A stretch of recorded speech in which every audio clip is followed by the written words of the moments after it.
আসসালামু আলাইকুম। আশা করি সবাই ভালো আছেন। আজকে আপনাদের সাথে শেয়ার করব ৪ পিস পাউরুটি আর ২ টা ডিম দিয়ে অসাধারণ স্বাদের একটি নাস্তার রেসিপি। চলেন তাহলে চলে যাওয়া যাক আজকের রেসিপিতে। আজকের এই নাস্তাটা বানানোর জন্য এখানে আমি ৪ পিস পাউরুটি নিয়েছি। পাউরুটিগুলোকে আমি কোনাকুনিভাবে কেটে নিচ্ছি দেখতে সুন্দর লাগার জন্য। আপনারা চাইলে যেরকম আছে এভাবেই দিয়ে দিতে পারেন। এখন ডিম রেডি করে নিতে হবে। ২ টা মরিচ কুচি আর একটা বড় সাইজের পেঁয়াজ কুচি, ধনিয়া পাতা, অর্ধেক গাজর আর ২ টা ডিম নিয়েছি।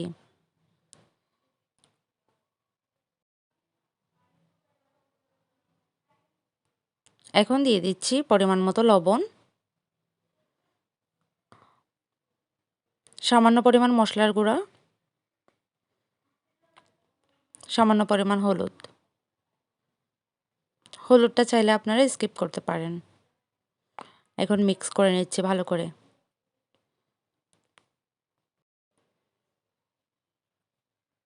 হাতে একদম সময় না থাকলে আপনারা এই নাস্তাটা ঝটপট বানিয়ে নিতে পারেন।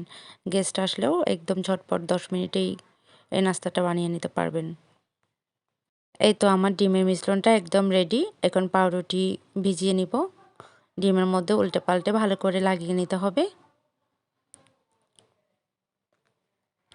আপনাদের সুবিধার্থে আমি আরও একটা পাউরুটি ডিমের মধ্যে ভিজিয়ে দেখাচ্ছি। এভাবে উল্টে পাল্টে ভালো করে লাগিয়ে নিতে হবে। এখন একটা ফ্রাই প্যানে সামান্য পরিমাণ তেল দিতে হবে। তেল কিন্তু বেশি লাগবে না, সামান্য পরিমাণ তেল দিলেই হবে। চুলার আঁচটা একদম লো রাখতে হবে। এখন ভালো করে ফ্রাই করে নিতে হবে। আমি উপর থেকে পেঁয়াজ কুচি, গাজর, মরিচ এগুলো একটু দিয়ে দিচ্ছি। দেখতেও সুন্দর লাগবে আর খেতেও অনেক বেশি টেস্টি।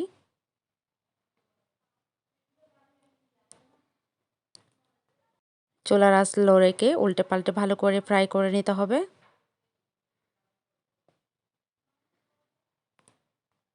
এই নাস্তাটা আপনারা সকাল বিকালে নাস্তায়ও দিতে পারেন বা বাচ্চাদের টিফিনেও দিতে পারেন। অনেক হেলদি একটা খাবার। ছোট বড় সবাই অনেক বেশি পছন্দ করে। আর এই নাস্তাটা বানাতে তেমন বেশি টাইম লাগে না। মাত্র ১০ মিনিটেই আপনারা এই নাস্তাটা রেডি করে নিতে পারবেন।